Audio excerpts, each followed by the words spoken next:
So Joyce, I'm going to let you take it away. Okay, welcome to Bethany. I call it the most magical place on earth because if you either make a right or a left to come up the driveway, something magical happens. All your worries go away, and you feel very creative and open. It's just a great place to be.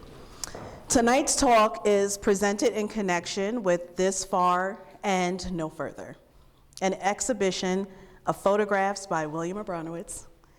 The photographs in this exhibit and in his book by the same name records his journey through the American South, bringing contemporary images of the places that shaped the civil rights movement. These striking images and accompanying text remind us of the brutality and redemption of the movement and remind us that there is unfinished business. The exhibit hangs in our galleries here at Magical Bethany until January 29th. We are so pleased and privileged that the Kappa Space has chosen to present this show here at Bethany. So pick up a flyer on the way out. The show is a fitting start to Bethany's 2022 season of justice and a beautiful complement to the exhibit that follows, Ossining Black History and Culture, Resilience, Dedication, Excellence, opening on February 4th. So before we go any further, we'll have Tim Hartung introduce the Kappa Space. Tim? Thank you, Joyce. And thank you all for coming this evening. Luckily, it's not 5 degrees like it was last night, so we're a little better off. We are honored to be here with Bethany Arts Community, who invited us to have our show here and have this talk, and to be at the beginning of their season of justice. The show of photographs by Bill of This Far and No Further just seems almost poetic. Like the work itself, if you look at the images, which are so bucolic, but read the text beside them, the irony of the contrast is just riveting. And moving towards the need for more voter rights in this country is very timely, in our opinion. The mission of a Kappa Space is to inspire community participation in the creative process using the power of photography as a catalyst for social action and advancing concepts of peace, equality, and justice. In that spirit, this exhibit and the talk tonight is a moving reminder that the voting rights movement in this country is still one of those issues requiring social action. Thank you for coming. Please visit our website and help us fund more programs like this in the future. Our goal is to put on 2 or 3 of these a year throughout the Westchester area. We are the Kappa Space without a space at this point. But again, thanks to Bethany and their collaboration and generosity, we are really pleased to be here, and we would hope that other organizations would follow the suit of Bethany's arts community in terms of wanting and desiring to collaborate with other nonprofits, because it's all we're trying to do is spread the word and make things more accessible to everybody.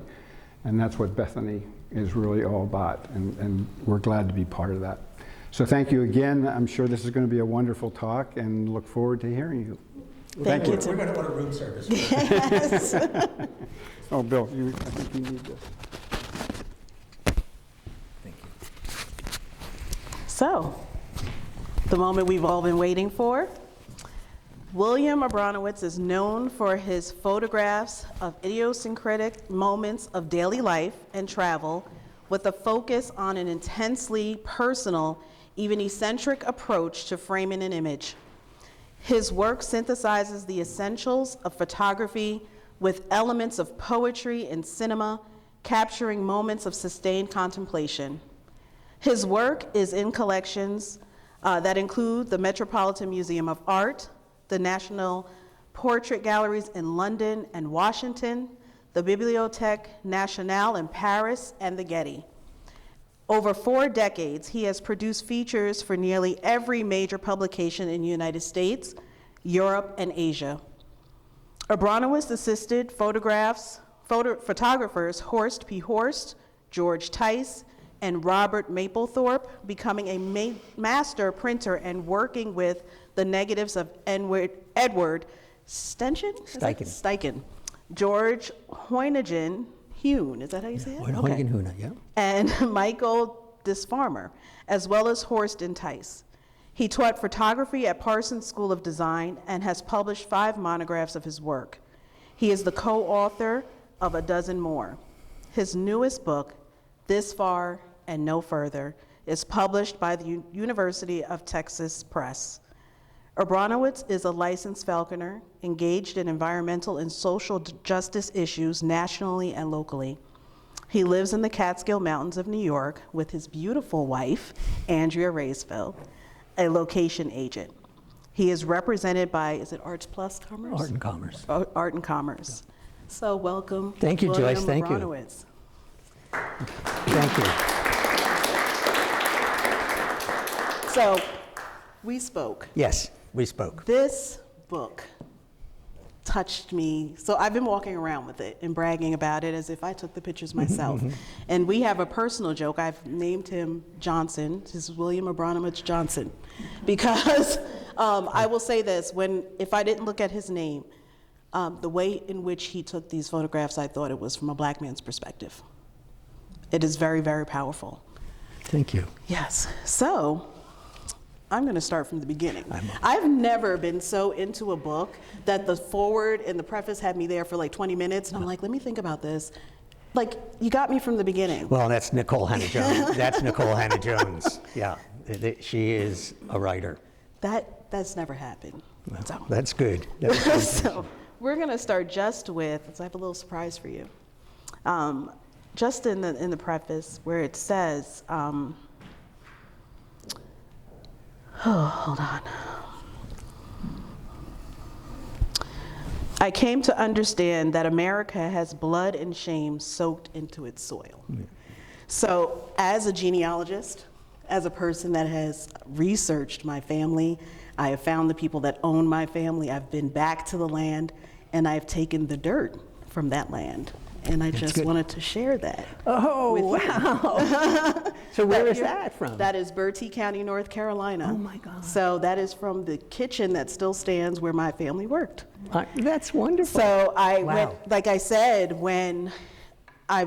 just from the beginning, it's so touching and relatable that it evokes so many emotions. So the first question I have for you is why? Why did you do this? I can be emotional too, you know, and it just seemed outrageous to me. You know, it just seemed outrageous that when in 2016 we elected a president who just really took it on himself and everyone that backed him to sort of start cutting down on voting rights when, you know, we had just watched the 50th anniversary of the march in Selma. You know, there was this whole, I just felt outrage. And as I said in the book, you know, that outrage, walking through Selma, I was working on a book for an architect in Alabama, in Lowndes County, Alabama, which is about half an hour from Selma, right down the road. And on an hour's break, I drove to Selma and walked around the town, reminded me of Walker Evans's photographs of the 1930s. Evans had photographed there, as he did in Westchester as well, and for the Farm Security Administration. So the town hadn't changed, and I really felt this emotional charge on the Pettus Bridge because I had seen, you know, we've all seen the photographs from the 60s. You know, you might have seen President Obama walk over it at the 50th anniversary, and certainly the footage and still photographs of John Lewis and Hosea Williams, 25 years old, being beaten to a pulp on the Lowndes County side of the Pettus Bridge. And I thought, you know, it just all came together. You know, there was this emotional thing, there was a historical thing, you know, there was political outrage. And I remember John Hall, who was the congressman in Westchester, he ran for Congress because he got tired of yelling at the TV. And I wasn't much of a yeller at the TV, but I just thought it just seemed wrong. You know, it was outrageous to me. And so I decided to do something with the only weapon I have, a camera. It's a very good weapon. Well, Very it works impactful. sometimes. You know, photography's got a history of doing these sorts of things, Yeah. you know. And that's the beautiful, Kappa photographed, brought wars to our living rooms, and, and Walter Cronkite brought, images changed the world once we started to see these things. So I do try to hang on to that tradition a little bit when I work. How did you feel when you got to the bridge? It was sad, historic, there's a sadness. And the bridge is small. It's a tiny little bridge, it's got a 15-foot high span. And it's 4 very narrow lanes of traffic, and there's a walkway over it. It's spotless, and I was the only English-speaking person you passed on that. They were all German and European tourists who were on the bridge that day, and just a few, but I felt sad. And I went back to my shoot. The property owner took me around his property, and he showed me an irrigation ditch, which is in the book. Okay. And it was just a ditch with water for the farm, and it turned out it was dug, by slaves in the 19th century. And I was in Alabama in the summer, and being in Alabama in the summer is quite an experience. I was trying to dig holes in the Catskill Mountains where it's almost impossible, and to think that humans, enslaved people dug that trench, and it went 5 miles. It was about 20 feet long, 12 feet deep, and 5 miles. And there were humans that did this. Change your perspective. It changes your perspective, Yes. And I did all of it before the summer of protest, with Black Lives Matter and George Floyd's death. The work was done by then. Yeah. And it's just, I felt the outrage before before the explosion happened. But I'm just, I felt the outrage, but people have lived with the outrage for 400 years. Yes. 400 years, How'd you map it out? I usually, I try to tie it on. I do a lot of work in the South for architects and designers. I do a lot of magazine work, and I do a lot of books. And every time I had a job, I would try to tie something on. I would research. And, if I had a job in North Carolina, I'd try to hit North and South Carolina if it was the western side of the state, And I started basically with a civil rights trail, which is a government trail that's now widely popularized and heavily traveled. And so I started with that and then just kept going. I read John Lewis's autobiography, Walking with the Wind, which if you haven't read it, it's one of the greatest books I've ever read. And looking at most of you, not all of you, I was alive during that time, And that's the thing that, this isn't That's right. history, This is within my lifetime. Yeah. And if that's not enough, if I can't say something about it now in my lifetime, then Were you afraid of any backlash from digging in the way you dug in here? no, not too much. I had people go silent on me. I never really no one ever confronted me. Okay. But I did have people go silent, which I've been told is the way that it's dealt with, silence. Absolutely. And, but other than that, there was, there's a sadness in every one of these places, except for the end of the book and the people. Meeting the people was just remarkably energizing. Mm-hmm. But when I spent a day, or a couple days driving around Greenwood, Mississippi and Money, Mississippi, where the Till case happened. And the Till case is a civil rights issue, but that civil rights issue, through the intimidation of that, affected voting rights. So I kept, civil rights it's a lot bigger than, voting rights is an element of it. And I kept having to pull it into voting rights, and sometimes that wasn't possible. I think you went far beyond Sometimes I did. No, but it's fantastic. I see where you were doing voting rights, but it speaks to so much more because each there's picture backstory, yeah. encapsulates everything, and that's why I love the bite-sized history, the text, Yeah. to go. It really, I mean, you all seen this, right? It's civil It rights for just- dummies. It really is. really should be in schools. It's so bite-sized that the kids, they're visual, they're always on their social media, and just a little bit of text, and it speaks so loudly. Yeah. It does, it really does. But I want to back up. You talked about the going silent. Can you remember an instance when someone went silent? I'm just interested. Well, I in- would say, there were the people I was working with. I was down there on somebody else's dime and took an hour and ran over to look at a personal project and went back onto their dime.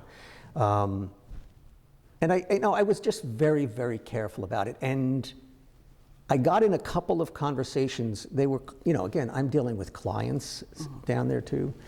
And I got in a couple conversations where it really, the most common conversation I had was, I grew up poor. I pulled myself up by my bootstraps.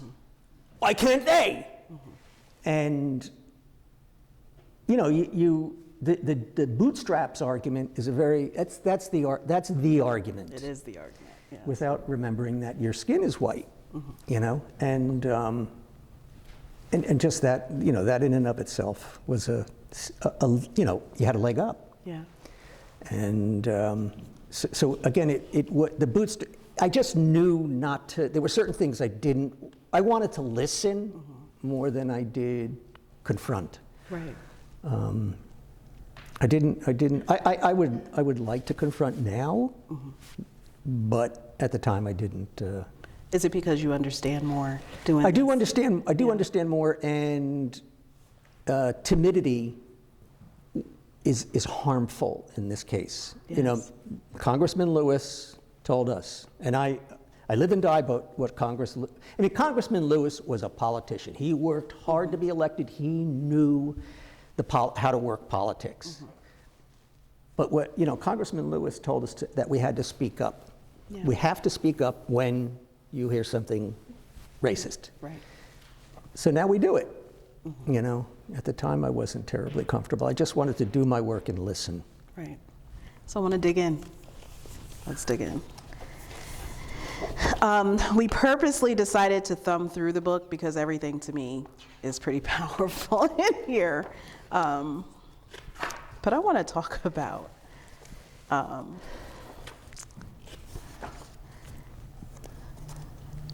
we'll start here. The ditch, the irrigation ditch that you talk about. And I just want to show everyone else. So when you see this, you see a ditch, right?